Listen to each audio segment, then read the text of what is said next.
Good evening, everybody. I am going to start a brief presentation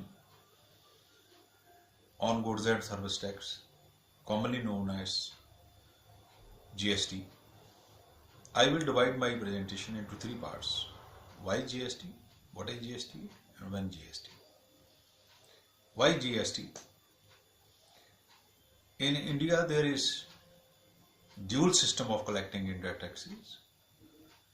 Some of the taxes are under state control, known as state subject, and some are under central control, known as central subject. The taxes like excise duty, service tax, custom duty, and CST are being collected by the central government, and taxes like VAT, luxury tax, entry tax, octroi, entertainment tax, and profession tax, etc. are being collected by respective state governments. The different states have different type of rates through their legislations. As a result, in India, same type of goods are being sold at different rates in different states, and as a result, the global investors, they are finding it difficult to understand this complicated tax structure in India. So a need was being felt since long that there should be uniform tax rates in India to attract global investors and to remove effect of tax on tax, which will ultimately benefit the consumer. The attempts were made by the previous governments also, but it could not find support for required constitutional amendment. With the coming of present NDA government in power, the government was able to pass constitutional amendment bill paving the way for GST.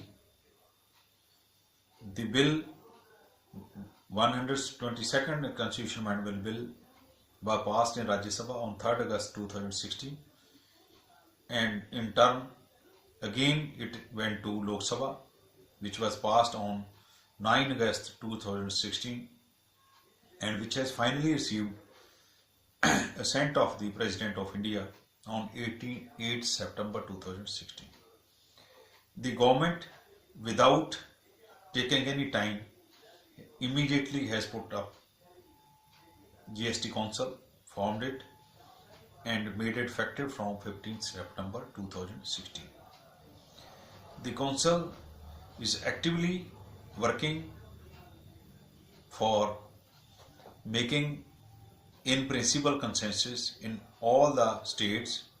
The Council is being represented by the Finance Ministers of states, the Finance Minister of India, and other representatives.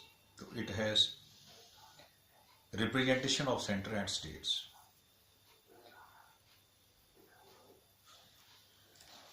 This council in its various meetings has almost evolved a consensus on various issues. Like, a consensus has been formed to type of rates. The GST rates has been bifurcated into 4 categories: 5%, 12%, 18%, and 28%. In addition, there would be an exempted category. The one issue which is yet to be sorted out is dual control, up to which limit the control will be handed over to states and beyond which the control will be given to central government. Another issue was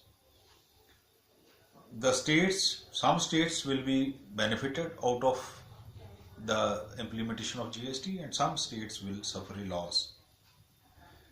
So they were concerned about their revenue, for which the central government has already committed to compensate the loss-bearing states for a period of 5 years. The base year for the revenue compensation would be 2015-16 and a fixed growth rate of 14% will be applied to it.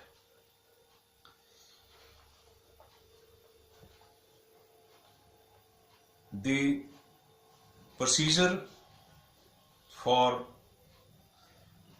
GST is already formulated. A PAN-based identification number with 2 extra digits to distinguish between central and state GST is being initiated. Separate returns are required to be filed electronically under a common format under both CGST and SGST. The accounts will be required to be audited by a chartered accountant or cost accountant. Output liability under GST will be net after setting off input credit on goods and services purchased by the respective dealers.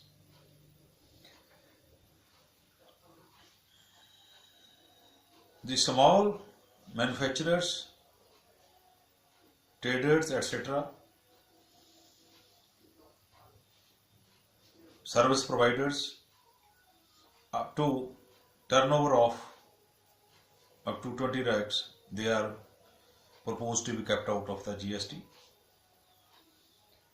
And another composition scheme is being proposed for dealers having sale up to rupees 50 lakh. They will pay a flat tax of 1 to 2% on their sales turnover, but they will not be entitled for any input tax credit.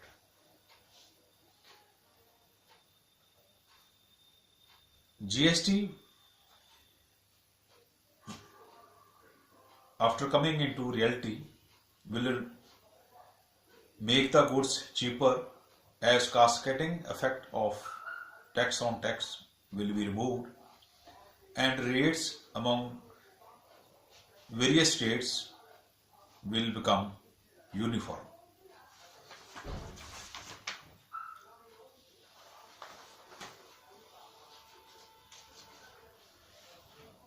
Now for sales within the state, there will be 2 types of tax, SGST and CGST, which will be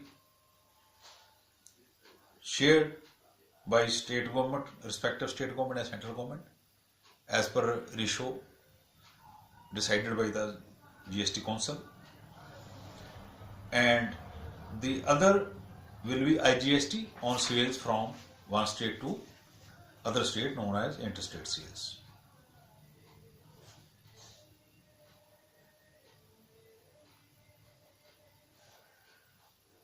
There will be a credit mechanism for availing CGST against CGST, SGST against SGST, and IGST against which both SGST and CGST can be set off. However, CGST cannot be set off against SGST and vice versa. Under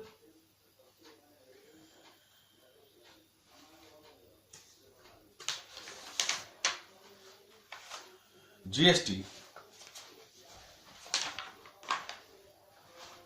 the term supply will have more relevance, because instead of sale, here under GST regimes, supply is more relevant. Supply includes all forms of supply of goods and or services such as sale, transfer, barter, exchange, license, rental, lease or disposal made or agreed to be made for a consideration by a person in the course of or furtherance of business. Importation of services for a consideration whether or not in the course or furtherance of business, and a supply specified in Schedule 1 made or agreed to be made without a consideration. Schedule 2 in respect of matters mentioned therein shall apply for determination what is or is to be treated as supply of goods or a supply of services.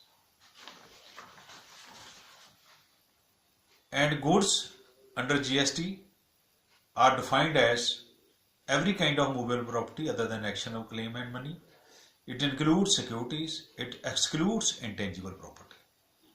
And services are defined as anything other than goods. It includes intangible property and actionable claim. It excludes money.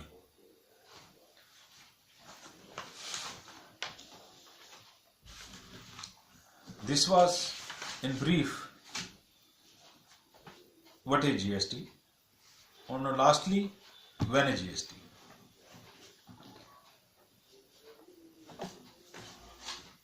The central government is making all efforts to implement GST with effect from 1st April 2017, but it is now uncertain because the central government in winter session was not able to get the required IGST and CGST acts passed in the parliament because of uproar in the parliament due to demonetization made effective from 8th of November 2016. The government from its own side is making all preparations. GST Council is meeting with a very short span to make a consensus on various issues, but it all depends when the required acts are passed by the parliament. The other constitutional limitation is that this GST has to be implemented within 1 year from the passing of constitutional amendment bill and notifying the date of GST Council. But anyhow, GST in India is now a reality. Let us hope that it is implemented at the earliest, which will benefit the country, which will benefit the investment pattern in India, because with the uniformity of rates, global investor will be attractive. With this, I conclude my presentation. Thank you very much.